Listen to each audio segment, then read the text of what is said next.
اخطر استخدام للاي اي مش انك ما تستخدموش. اخطر استخدام انك تستخدمه وانت مش عارف ليه. عارف ايه الفرق بين مندوب مبيعات بينزل السوق يرمي بضاعة ويجري، وبين وحش مبيعات بيسيطر على الرف ويخلي التاجر هو اللي يطلبه بالاسم؟ الفرق مش في الشطارة بس، الفرق ان في واحد فاهم هو بيعمل كده ليه، والتاني مجرد حافظ كلمتين. لو فاكر ان الاي اي هيخليك شاطر وانت اصلا مش فاهم شغلك ودورك في المنظومه اللي انت ترسي فيها، فانت بتضحك على نفسك. الاي اي يا بطل مش هيخليك بياع، هو هيكبر البياع اللي جواك. لو اللي جواك فاضي النتيجه هتكون صفر كبير. اتكلمنا قبل كده عن ازاي تسال الاي اي صح. النهارده هنفتح الباب من ناحيه تانية خالص، اللي هي لازم تبدا بهواي قبل ما تسال. لأن نفس الأداة ممكن تفرق بين واحد بيكسب فعلا وواحد بيفضل مكانه حتى لو شغال بالاي اي طول اليوم. النهارده مش هكلمك عن برومت احسن، لكن هكلمك عن طريقة تفكير احسن، وده الفرق اللي غير النتيجة من جذورها. سايمون سينك قال فكرة شهيرة غيرت عالم البيزنس. قال ان الناس ما بيشتروش اللي انت بتعمله، لكن بيشتروا انت بتعمله ليه. ده مش مجرد كلام تحفيزي، دي طريقة في ترتيب الأفكار من الداخل للخارج. الجملة دي غيرت طريقة تفكير ملايين الناس في البيزنس. النهاردة هتفهم ازاي تطبقها في شغلك ومع الاي اي كمان. في نوعين من الناس بيستخدموا الاي اي: ناس بقى شغلها أسرع 10 مرات، وناس تانية مش بس ما استفادتش، ده الاي اي بقى عبء تقيل عليهم. والفرق بينهم مش الذكاء ولا الأداة ولا حتى الاشتراك المدفوع، الفرق في حاجة أخطر بكتير، اللي هي انت داخل على اي أداة اي اي بعقلية واضحة ولا بعشوائية متلخبطة. السؤال الصح بيجيب إجابة صح. النهاردة السؤال مختلف: ايه اللي يخلي حد يسأل صح أصلا؟ الإجابة إنه عارف ليه بيعمل اللي بيعمله. لو أنت أصلا شاطر في شغلك ال AI هيخليك أشطر، لكن لو أنت عشوائي مش بس هيعطلك، ده ممكن يزود العشوائية اللي جواك. وده السبب إن ناس كتير اتعطلت من أدوات المفروض إنها تخليهم أسرع. مشكلة الناس مش دايما في نقص الإمكانيات، أحيانا المشكلة في إنهم فاهمين الأداة أكتر من فهمهم لنفسهم. في ناس فاكرة إن الفرق في الأداة نفسها، وفي ناس تانية مقتنعة إن الفرق لما تبقى الأداة مدفوعة مش مجانية. ممكن تفرق لكن بصراحة مش ده الفرق الحقيقي. الفرق الحقيقي هو أنت داخل على أداة ال AI بإيه؟ داخل بسؤال واضح، ولا داخل بقلق وتخمين وطلب عام وتتمنى تلم النتائج بعدين؟ وده مش بسبب ال AI بس، ده نفس السبب اللي بيخلي مندوب يفشل، مدير يتلخبط، فريق كامل يشتغل من غير نتيجة. لأن البداية لما بتكون غلط بتوديك على سكة غلط بشكل أسرع. وأنا شفت ده بعيني. تعالوا أحكي لكم إيه اللي حصل معايا بالظبط. كنت قاعد مع مدير مبيعات، راجل تقيل، خبرة سنين، وفاهم السوق كويس جدا. قال لي الاي اي ده كلام فاضي. مش بس كده، ده كمان اوفر ريتد. جربته ومفيش حاجة مبهرة. وقبل ما ارد قلت له وريني تستخدم ازاي. فتح اللابتوب وكتب بكل بساطة: اعمل لي خطة مبيعات. سكت لحظة وبص لي كأنه بيقول: شايف؟ الرد طلع عام ومتوقع وما فيهوش حاجة تتنفذ. هنا بقى المفارقة كانت واضحة جدا. هو متوقع من الأداة تعمل له شغل، وهو أصلا ما ادهاش أي سياق. وقتها قلت له: أنت لو سألت مندوب عندك السؤال ده هيقول لك نفس الكلام. ساعتها حسيت إن المشكلة مش في ال AI بس، المشكلة فينا إحنا ساعات بنحب ندي عنوان كبير ونستنى منه حل جذري، مع إن العنوان لوحده ما بيحلش حاجة. والأهم إن الدماغ نفسها عندها ميل إنها تهرب للسؤال الأسهل بدل ما تسأل فين المشكلة الحقيقية، فبتسأل أعمل إيه بسرعة. وده طبيعي جدا، لأن المسار الأسهل مريح أكتر، لكن المسار المريح مش دايما هو المسار الصحيح. والاي اي بطبيعته هيمشي معاك في المسار اللي انت مديهوله. لو انت مدخله كلام سطحي هيطلع لك نتيجة سطحية، ولو مدخله سياق حقيقي هيبدأ يشتغل معاك كأنه فاهم اللعبة بالظبط. اللحظة دي وقفتني، لأن أنا نفسي في يوم من الأيام سألت سؤال غلط وضيعت وقت في ولا حاجة. مش عيب إنك تغلط، العيب إنك تفضل تعتبر الغلط ده عادي وما تتعلمش منه. ده نفس اللي بيحصل في دماغنا كل يوم لما بنواجه مشكلة صعبة، بنهرب لسؤال أسهل بدل ما نقول فين المشكلة الحقيقية في شغلنا، بنسأل نعمل إيه بسرعة. وأنا قاعد معاه سألته سؤال بسيط جدا: أنت عايز تعمل ده ليه؟ سكت. وهنا بدأت الحكاية الحقيقية، لأن السؤال ده ما كانش بيطلب منه إجابة سريعة، كان بيطلب منه يفكر. وبعد ثواني بدأنا نحول الكلام من عنوان عام لهدف حقيقي. قلت له: افتح الاي اي معايا دلوقتي واكتب: انا مدير مبيعات، عندي مشكلة في التغطية وعايز ازودها 15% خلال شهرين. شايف بقى الفرق؟ احنا ما غيرناش الأداة، احنا غيرنا طريقة التفكير. وبمجرد ما المعنى بقى واضح، الرد بقى أذكى وأسهل في التنفيذ وأقرب للواقع. احنا دايما بنبدأ بأعمل ايه، لكن عمرنا ما بنبدأ بليه أنا بعمل ده أصلا. الحقيقة اللي بيكسبوا بيبدأوا بليه نعمله، وده جوهر مبدأ اسمه start with why. By why, I mean what's your purpose? What's your cause? What's your belief? اللي بيسأل سؤال ضعيف عمره ما بياخد إجابة قوية. لو بدأت من إيه هتاخد تاسك، ولو بدأت من ليه هتاخد اتجاه. والاتجاه هو اللي بيخلي كل خطوة بعد كده ليها معنى، مش مجرد شغل بيتعمل وخلاص. الراجل ده فهم الدرس وهو قاعد جنبي، بس في ناس تانية لازم تتعلمها وهي في السوق. ممكن تسألني: طب ليه الناس ما بتعملش كده أصلا؟ الإجابة موجودة في علم النفس. دماغنا متدربة على الوات، أعمل إيه؟ لأنه سريع ومريح وبيختصر التفكير. إنما الواي صعب لأنه بيخليك تواجه سؤال أعمق: أنت عايز إيه بالظبط؟ الفلاسفة سموا ده cognitive ease، وهي ميل العقل للمعلومات الأسهل في المعالجة والأقل في المجهود.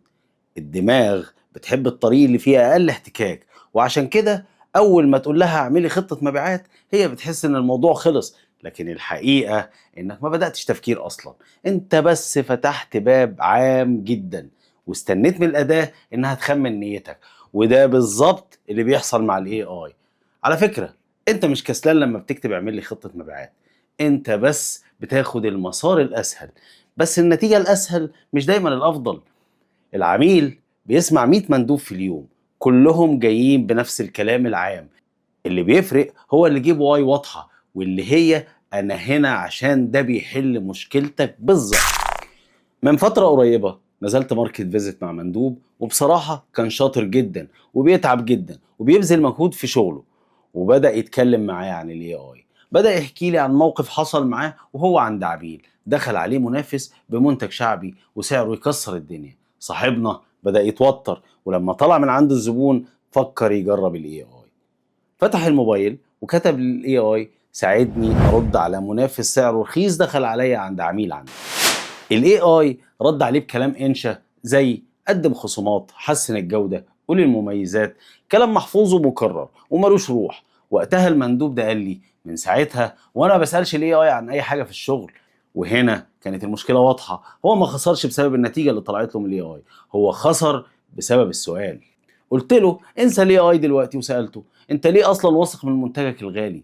سكت ثانيه وبعدين قال: عشان بيوفر على التاجر مرتجعات، وعشان الزبون بيثق فيه وبيطلبه بالاسم.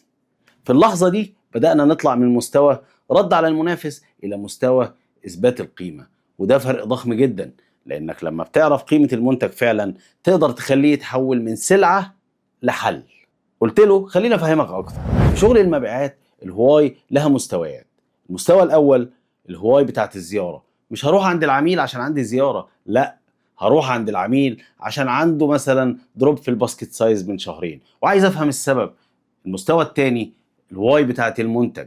مش بيعمل كذا اللي هي وظيفة المنتج نفسه، لا، بيوفر على التاجر مرتجعات وبيخلي الزبون يطلبه بالاسم. المستوى الثالث الواي بتاعتك انت، ليه انت بالذات اللي المفروض يبيع المنتج ده، وايه اللي بيميزك. لما الثلاث مستويات دول يبقوا واضحين، الاي اي هيبقى اداة تنفيذ لافكارك مش مصدر افكار من الهواء.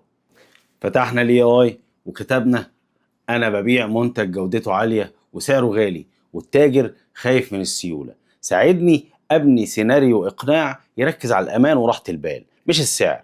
وفعلا الاي اي طلع له افكار مختلفة خالص عن الردود الجاهزة، افكار تخلي التاجر يحس انه لو ما خدش المنتج ده هيبقى هو اللي خسران. المندوب ده كان موجود في نفس السوق، بيبيع نفس المنتج وبيواجه نفس المنافس. الفرق الوحيد انه عرف ليه منتجه يستاهل. الاي اي محتاج خبير يوجهه، مش مجرد واحد بيجرب حظه. ولما تبقى فاهم منتجك وسوقك وعميلك ومشكلتك، وقتها الأداة هتكون وسيلة تضاعف بها قوتك، مش بديل عن التفكير. المشكلة مش ان السوق صعب او الاي اي ما بيفهمش، المشكلة ان في ناس كتير بتدخل عليه من غير بوصلة، وانت ما ينفعش تطلب من الأداة تشيل عنك وضوحك، لازم انت الاول تبني الوضوح. في الاخر هما الاتنين فهموا حاجة مهمة جدا، ان المشكلة ما كانتش في الاي اي ولا في الأداة اللي استخدموها، سواء كانت مدفوعة او مجانية. المشكلة انهم ما كانوش واضحين اصلا. يعني ببساطة مشكلتهم في المستوى. الاي اي ما بيرفعكش ولا بيكبرك، الاي اي بيسرعك.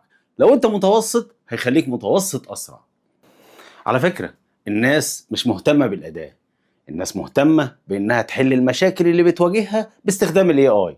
بالتالي الحل الصح مش انك تستخدم الاي اي اكتر، الحل الصح انك تفكر اكتر. لو انت مش فاهم شغلك ومشكلتك وعندك طرق الحل، لا الاي اي ولا اي حد هيعرف يساعدك. الاي اي مش بيضيف لك قيمة، هو بيضخم القيمة اللي جواك. يعني ببساطة الاي اي مش هيطور شغلك، هو هيكشف مستواك الحقيقي. لو مستواك واضح النتيجة هتبقى واضحة، ولو مستواك ملخبط هيزود سرعتك في اللخبطة بس.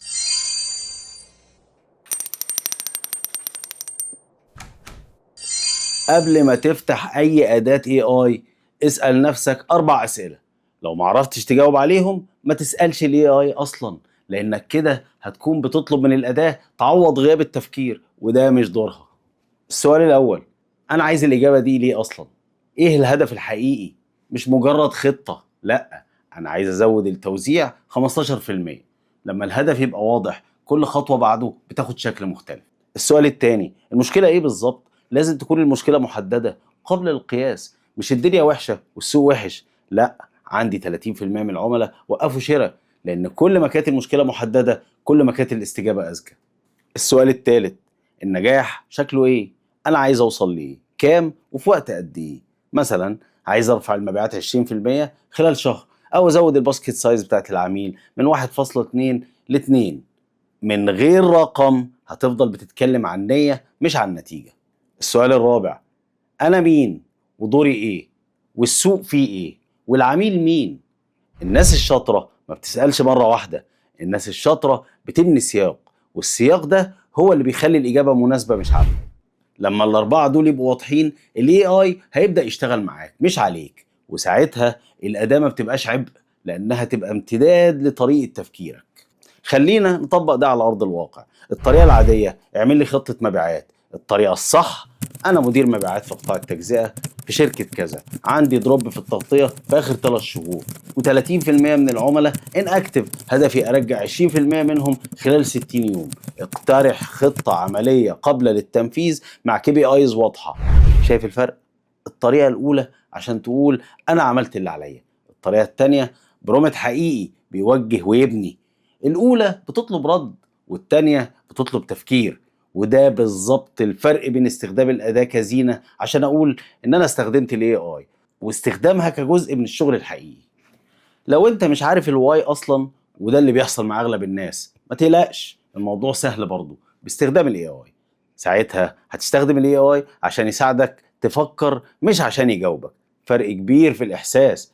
تعال نعمل برومت نطلب من الاي اي يقول لك الواي بتاعت مشكلتك ايه. ده برومت بسيط جدا، ساعدني احدد الواي لهدفي اللي هو كذا، وتقول هدفك واسالني اسئله تساعدني افهم. بالشكل ده انت ما بتطلبش اجابه نهائيه، انت بتطلب رحله تفكير، وهنا الاداه هتبدا تسحب منك المعنى تدريجيا بدل ما تديك كلام محفوظ. تعالوا نشوف برومت احسن شويه واعلى شويه. هتقول له اتصرف كبزنس كوتش، وساعدني اكتشف الهواية الحقيقية لهدفي من خلال أسئلة متدرجة. ده مستوى أعمق شوية، لأنه بيجبر الأداة تمشي معاك خطوة خطوة، وفي الآخر أنت هتوصل لسبب أوضح مش مجرد جملة تحفيزية. تقدر بقى دلوقتي تطبق المبدأ ده على كل حاجة، مبيعات، تسويق، إدارة، أو حتى ترتيب أولوياتك الشخصية.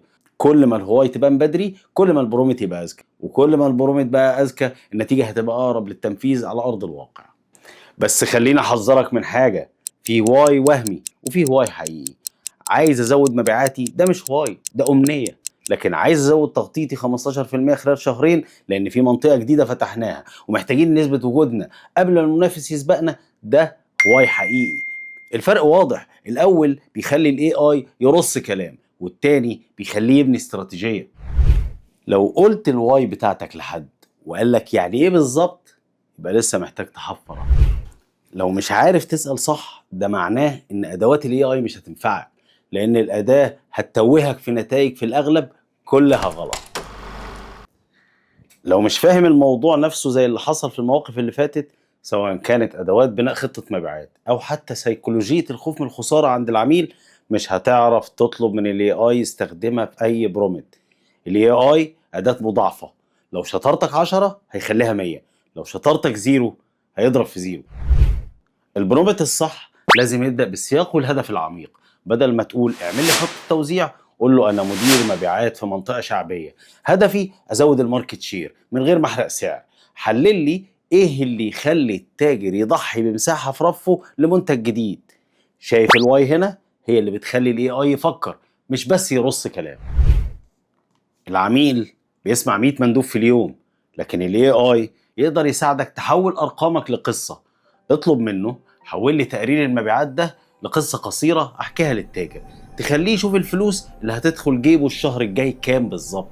هنا الأداة مش بتكتب كلام جميل بس، هنا بتساعدك تقنع وتلخص وتحول البيانات لحركة تقدر تشوفها قدامك. تخيل معايا كده 2 مديرين، نفس السوق، نفس الفريق، نفس المنتج. واحد بيسأل اعمل ايه، والتاني بيسأل انا بعمل ده ليه. الاتنين بيستخدموا نفس أداة الاي اي، بس واحد بيكبر والتاني بيفضل مكانه. في شغل المبيعات، الوات هي الكرتونة اللي بتنزلها، الهاو هي طريقة عرضك، لكن الواي هي القيمة اللي انت والمنتج بتاعك بتضيفوها لحياة العميل وللمستهلك اللي بيشتري في الآخر. السر الحقيقي اننا نبدأ من القلب، من الهواي، وده اللي كان عاوز سايمون سينيك يوصله.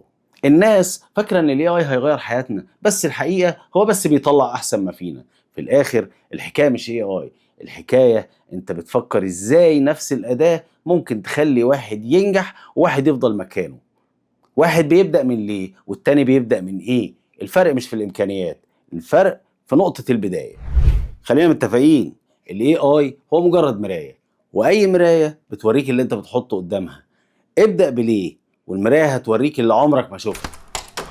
الحلقة دي مش عشان تستخدم الاي اي احسن، دي عشان تفكر احسن وتعرف ازاي تستغل فهمك لشغلك في استخدام الاي اي. قبل ما تقفل الفيديو افتح الاي اي دلوقتي واكتب الواي بتاعت اهم هدف عندك وكومنت باول جملة جت في دماغك. في الحلقة الجاية هنعرف ليه أغلبنا بيتعامل مع ال AI بعقلية رد الفعل السريع، وليه ده بيخلينا ناخد إجابات عادية حتى لو الأداة قوية. وهنا هنرجع لواحد من أهم الكتب في تاريخ علم النفس، Thinking Fast and Slow، لعالم حاصل على جائزة نوبل اسمه دانيال كانيمان. هتعرف ازاي دماغك بتخدعك وازاي تستخدم الفكرة دي عشان تخلي الاي اي يفكر معاك بعمق مش بس يرد. هوفر عليك قراءة 500 صفحة واديك الزتونة اللي تخليك تاخد قرارات اذكى، سواء قدام العميل او وانت بتبني شغلك. استنوني الحلقة الجاية.